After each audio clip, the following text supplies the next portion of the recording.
Chris Branch joining us here on Miles on Motorsports, presented by Chuck Renato Parts. Our In the Turn interview here. Chris, you were down at Thompson this weekend. What's going on, man? So, yeah, like Paul said, Sunday was kind of the roughest day because of the weather. I do want to give props to Thompson and the American Canadian Tour for, getting everything in. The only race they didn't squeeze in was the second pro truck race, but the Tour race got in. Saturday was, I think, the best day.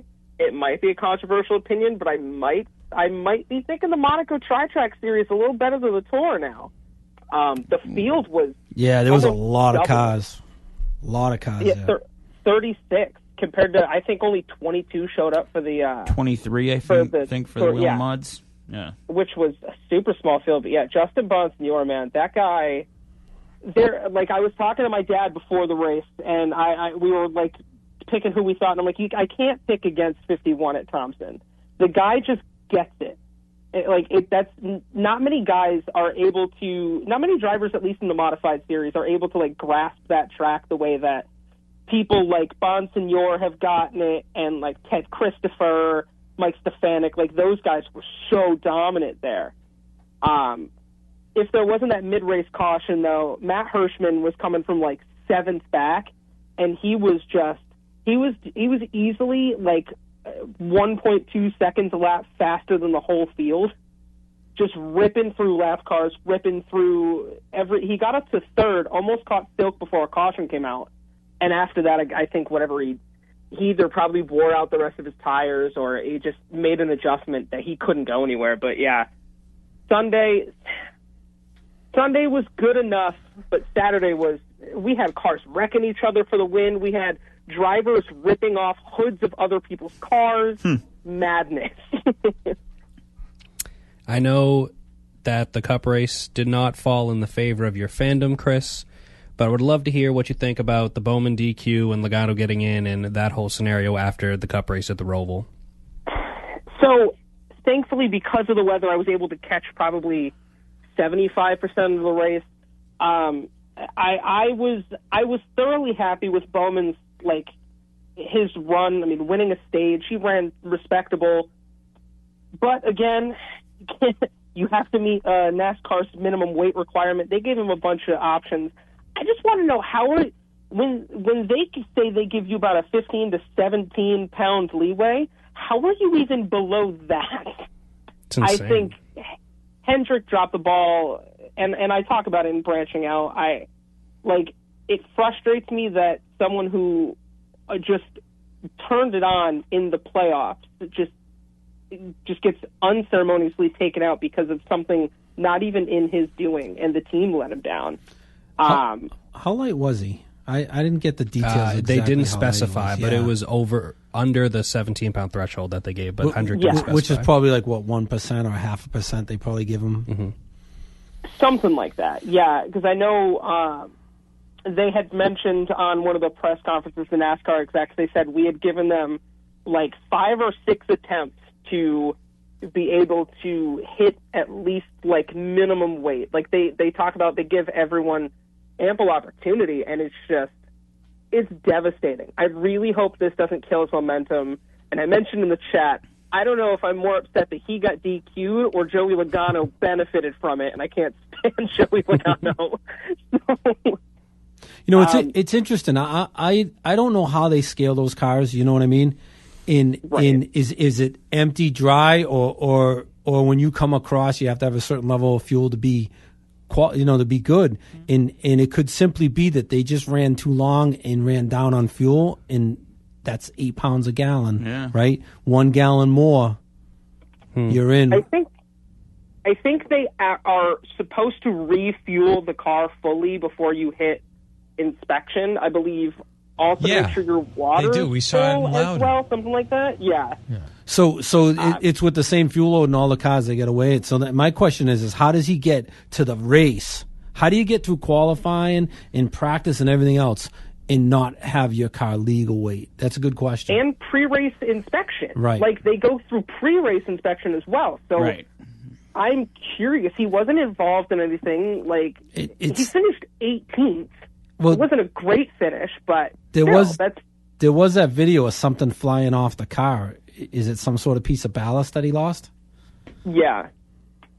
That's very realistic. Very realistic ballast. Because I don't think they would have deliberately gone out doing it. So something had to happen.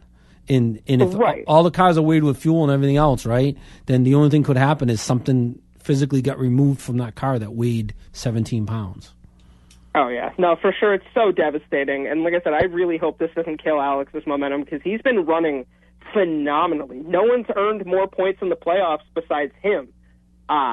He's, I think, arguably been the strongest, consistent Hendrick car throughout the playoffs. So it's heartbreaking for him, but I'm thankful I have two favorite drivers, and the hunt for Blaney is still on. At least I'm not completely out. Bad weekend to drive a 48 car in NASCAR, honestly. But to switch to open wheel stuff, Hailie Deegan gets an opportunity to go open wheel racing next year. I believe it's the NXT series, which to my assumption is the Xfinity version of IndyCar. What do you expect from her? Do you think it's a good move for her? Do you think she's just trying to stay relevant in racing? What's your thoughts? So it's funny. I actually do also talk about this a little in Branching Out. I'm not that surprised. Hailie's been hanging around a lot of IndyCar teams this past year. She's done some stuff in Europe, gone to a few like Formula One events, checked out some Formula 3 stuff, tested a Formula 3 car. I think going to Indy next, which is, yes, like the Xfinity, it's formerly Indy Lights, it's not going to be easy for her. There's a lot of talented drivers. She won't be the only girl in the field. Jamie Chadwick, who's been running, I've mentioned a few times in Branching Out, she's running for Andretti.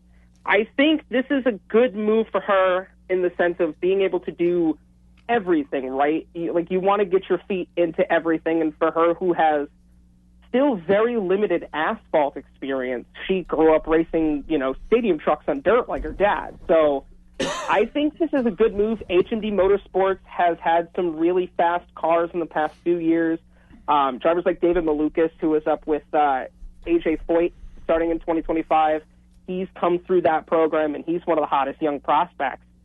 I think this is a solid move for her. I feel like there's that small sense of maybe trying to stay relevant, but also it just wasn't going to work through the Ford pipeline in NASCAR. I think the biggest mistake she made over there was leaving the Toyota camp. That's when you saw her kind of drop, and it happens. Stock car racing's not easy. If it were easy, then everyone would be coming from everywhere to do it. So I'm not holding her to super high expectations like I did with Jimmy Johnson when he went IndyCar racing his first year. I'm going to give her a year to really settle in, and then that's when you should start seeing improvement in 26 if that's where she continues. Chris, I think the girl movement in racing is big, and I believe there's more coming. And the reason why I say that is I see it at my level, the local level. I see more and more girls getting young girls. We have one. She went out and ran one of the fastest times we ever had at Thompson. And, no kidding. And she's like her fourth time driving this year. And I just got to thinking and looking around. I think Hailie Deegan, because I heard from other sources that I have higher up that they want her to be successful because there's a lot behind her coming through the pipeline. Oh, for sure. And I mean, like you mentioned, especially speaking of Thompson, I was hanging out with the Karen Motorsports crew with shout out to Mercedes Karen, who I was talking to. She's running the pro trucks. And like you said, everyone up. Look at the dirt level. You have Taylor Reimer, Jade Avedissian, who's only 20 years old and is the first woman to ever win a championship for USAC. Isabella Robusto, who's been running some ARCA stuff. She's running the Cars Tour. Tony Breidiger.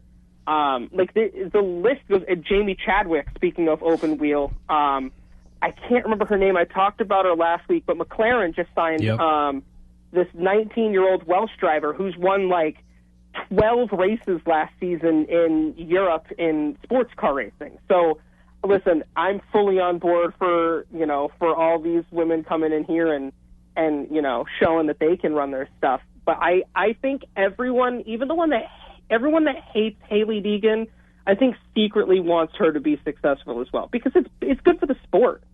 100%. So talk to us a little bit about your product, LTN Media, what you've got going on, how people can learn about you guys.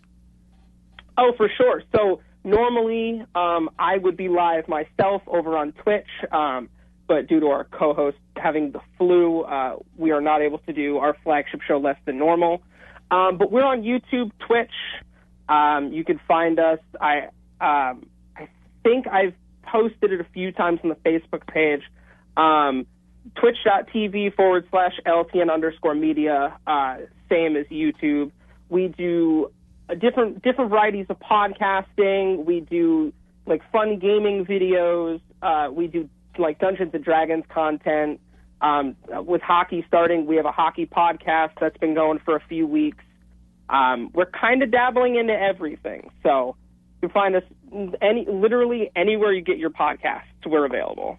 Excellent. Thoughts on the rest of the regular season here? And obviously, I know you probably put your picks in for Vegas for this weekend, but what are you looking for the next couple of weeks in the 3 series?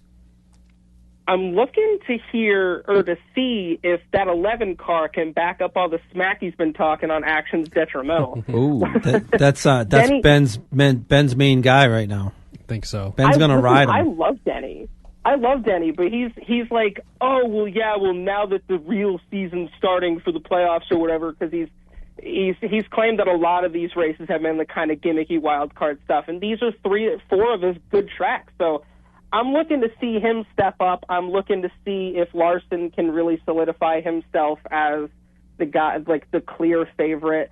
I'd like to see Christopher Bell, kind of turn it around. And on the other side of like Xfinity, those JRM cars, if they can figure out how to be consistent, they'll be scary. And the trucks, if Corey Heim doesn't win, I'm going to riot. Me too, dude. You never know. That one guy of those is crazy seasoned veterans like Ben Rhodes could come out of nowhere and. That's how it goes. Yeah. That's how it goes sometimes with these playoffs. Dude, I want Ben Rhodes to win just because I want another crazy drunken interview. They are some of the best. Oh, they are. Those have been 2 of the best Truck Series Championship press conferences probably of all time. Oh my God, iconic. When we talk about it over on LTN Media, and my racing prowess is really here with you guys. But if we're having that crossover and I'm having people in chat being like, "Did you hear about the NASCAR Championship stuff?" That's when you know it's prime, when it's hitting actual like other media. Yep. Yes, indeed. So, all right. Hey, always good to talk to you. We've got branching out coming up on the other side of this break coming up in a few minutes. But anything else before we let you go, Chris? I mean, you and I have talked about me maybe being in studio at some point in January, so hopefully soon I can come see you guys. It's funny you mention that because I was going to say plan on the Season 3 premiere the first week of January, Wednesday night. If you can, the invite's open and we'll have you up here in studio. Oh, heck yeah. I haven't been in a live radio station in like 5 years. So. Excellent. Chris Branch, LTN Media, joining us here in our In the Turn interview.